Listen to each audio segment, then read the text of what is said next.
was the leader and the igniter, but on the other side, answers.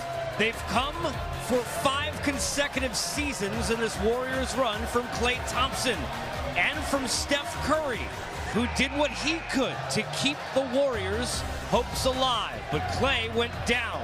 Van Vliet rose up, and Daddy continued to make his newborn proud.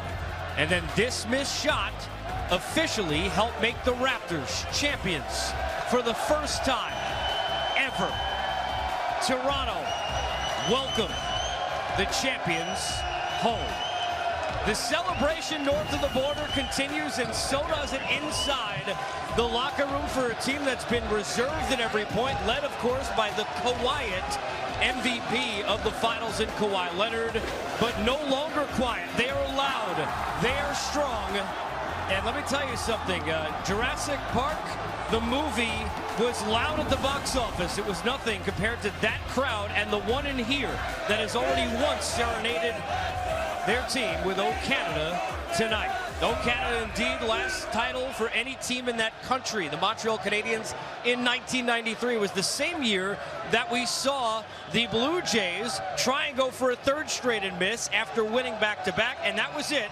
And now they're champions again. The man who helped incite that Raptor riot and Hall of Famer Isaiah Thomas, Grant Hill, Hall of Famer, and Kevin McHale, and I'm the other guy who just gets to pass the ball to him. So let me pass the ball to Mr. Raptor himself and start there.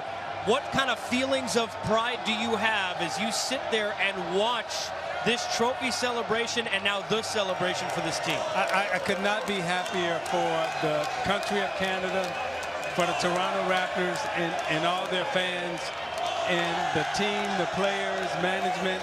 I mean, truly just watching this dream come true for everyone here tonight has been a very emotional moment for me. But I also want to acknowledge how great a champions the Golden State Warriors have been during this run.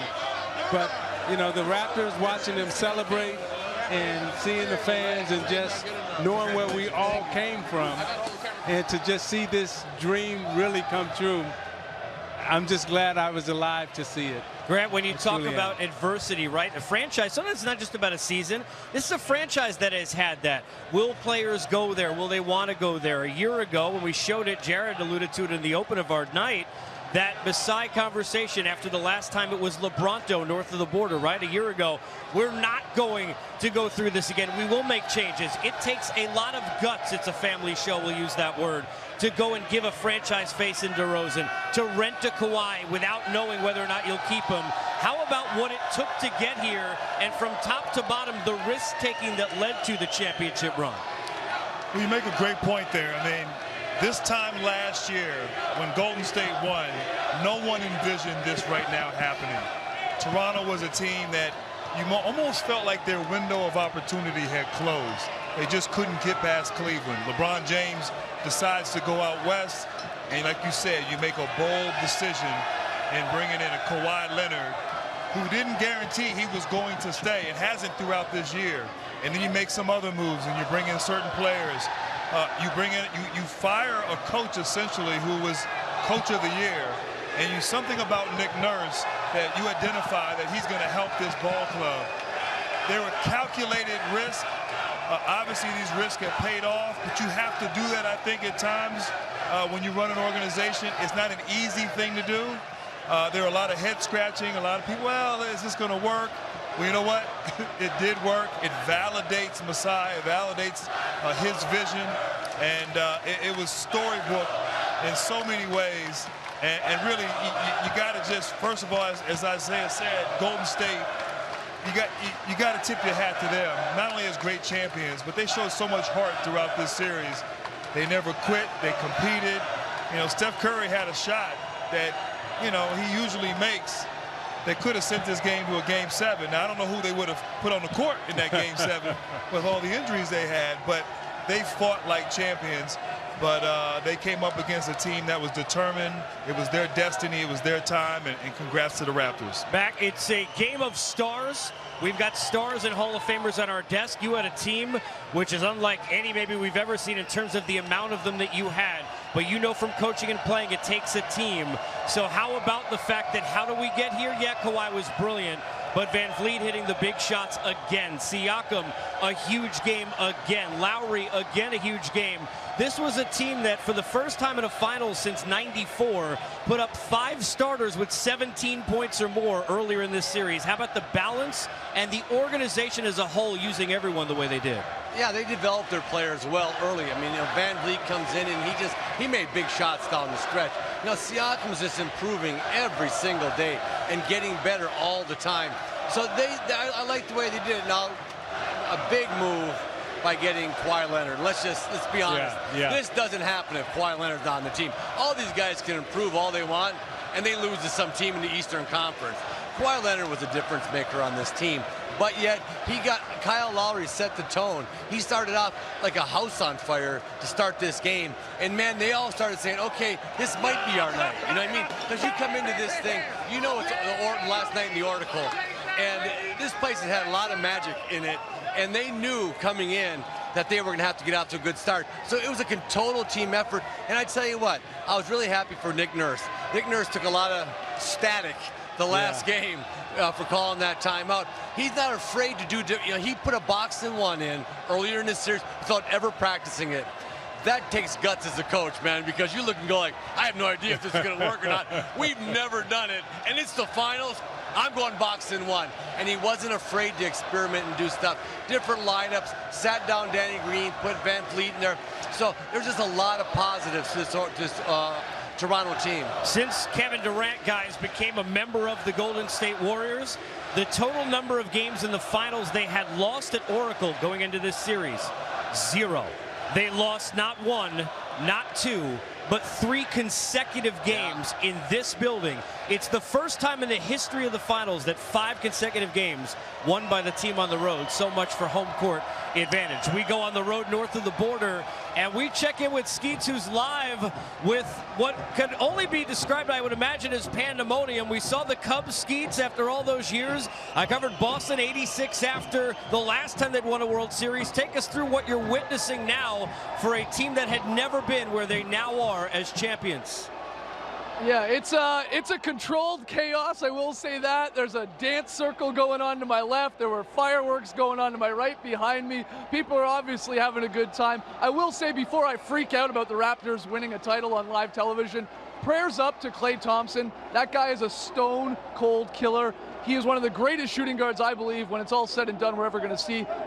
Again, thoughts and prayers to him. Hopefully the injury isn't all that bad with the knee. Didn't look good, but people are, I will say, a little bit in shock. Maybe it was the way the game ended as well. There was the whole stoppage, and is it over? How much time is left? And then the confetti started to rain. We had rain earlier in the day, and then it was confetti raining, and it's pretty cool. I'm in shock. I know that, being a Raptor fan, growing up a couple hours here from Toronto, and then coming to Toronto living here for 15 years. But it's surreal. It's been a very long time in this city since they've had a champion, and they are going to celebrate all night. I know I am. I don't know where the late night Chinese food's going to happen. We got to pick our spot there.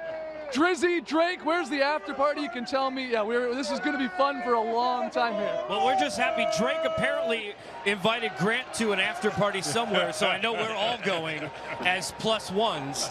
We'll check back in. Grant, text me, man. Come on, man. Shoot a text over. I'll text you, Skeets. I got you, dog. He's part of the brotherhood at NBA TV. Speaking of which, we got Trey Kirby, who is somewhere in the crowd amongst the peoples. Another congratulations is due. So give me a sense of the sense you're getting from a group that has now 3 consecutive nights in a building you're not supposed to be able to win, Trey, been able to serenade the home team as they leave to O Canada as their team on the road wins. Oh yeah, we've heard O Canada impromptu, we've heard dueling cheers, we've heard We the North, we've heard the North remembers, We the champs.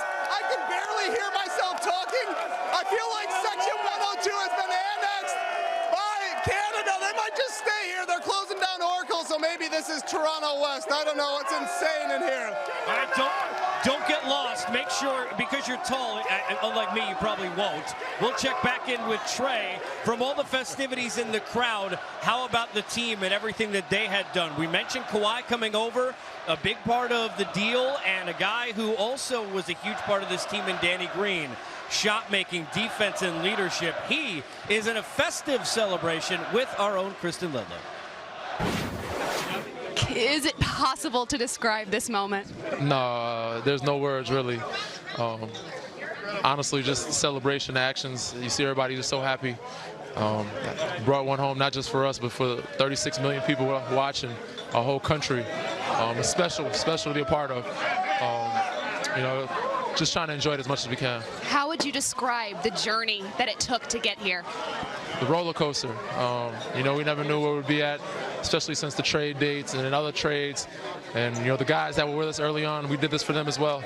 You know, JV, DeLon, CJ, Malachi, Greg, all those guys, happy for them. Wish we could share that moment with them right now. But I said, ups and downs, trades, this, that happening, injuries, in and out.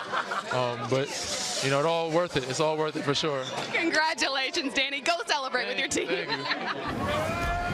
For Danny Green, it took everybody, and he had looked some huge shots earlier in the finals, in a game. And the defense, the on-ball defense, and some of the plays that were made. But to go back to what Max said, it all begins with the guy who was the quietest, if you will, MVP you're ever going to see, despite the fact we're talking top 5 all-time points in a final and all these other crazy things.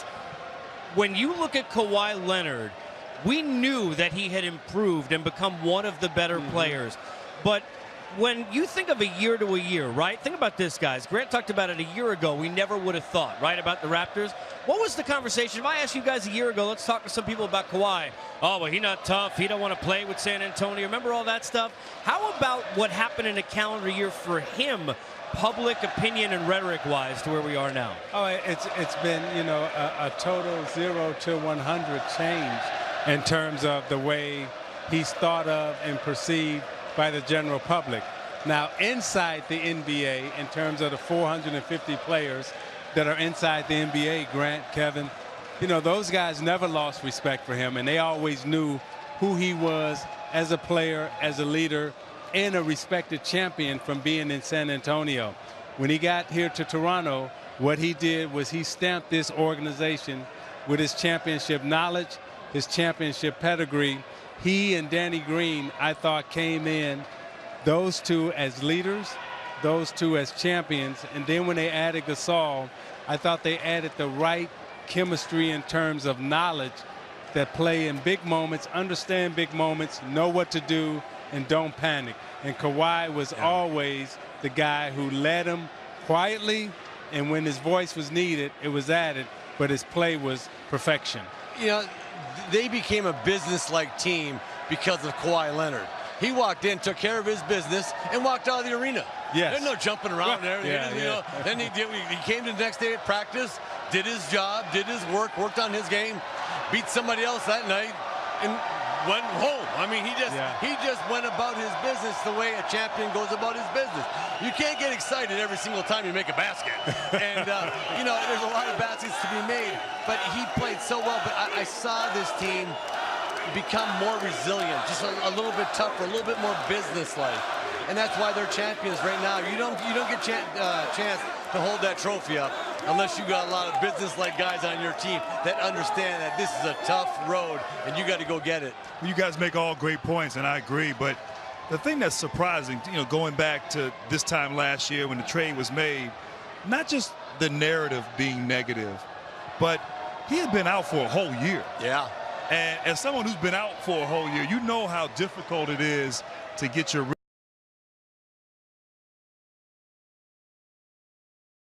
in from day one and took over this team, as you said, not just in terms of leadership, of confidence, of the business-like approach, but his game. I mean, he came in, and it almost like he got stronger throughout the season.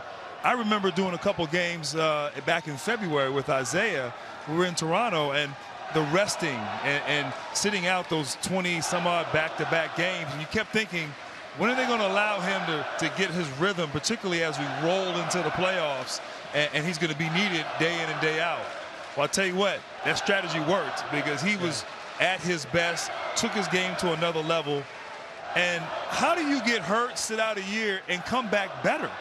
Your ball handling's better, your finishing around the rim, your ability to pass and find open guys. Like, his all-around play on the offensive end, he didn't come in with that kind of, game, and he's developed that. That's a self-made game.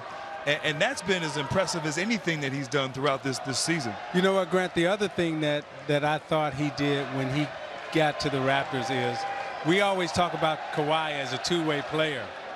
I think he demanded that everyone becomes a two-way player. And when you look at, they have 6 first, second team all defensive players on their team. So defensively, what they did in this series, we kept waiting for people to get open, couldn't wonder why they couldn't get shots. Well, Toronto's defense was stellar. And then offensively, guys started stepping up. As Golden State said, there's somebody on the Raptors every single night. It's a different player. Yeah. Tonight, Lowry was the guy that got him started. Game 1 or game 2, they had somebody else. Siakam, game 1, gets 32. Yeah, so it was always someone different, and Kawhi was the constant. But on the defensive side of the ball, they were always constant. And one thing that's been, go ahead, Matt. Just really quick. Let's give them credit for being high IQ players too. Yes. Because dumb players don't play good defense. Dumb players, people get you beat. All the time. And these guys were able to put in different sets, different stuff, switch on the right people, knew who they wanted to leave open, knew who they wanted to take shots, who they didn't want to take shots, and executed it perfectly. So that shows to me they're all wired in and they all can think the game, which is a huge part. You very seldom see a low IQ dumb team win, especially in the NBA Finals. The other team certainly high IQ, high in culture, will, and spirit, all led by Steve Kerr at the podium.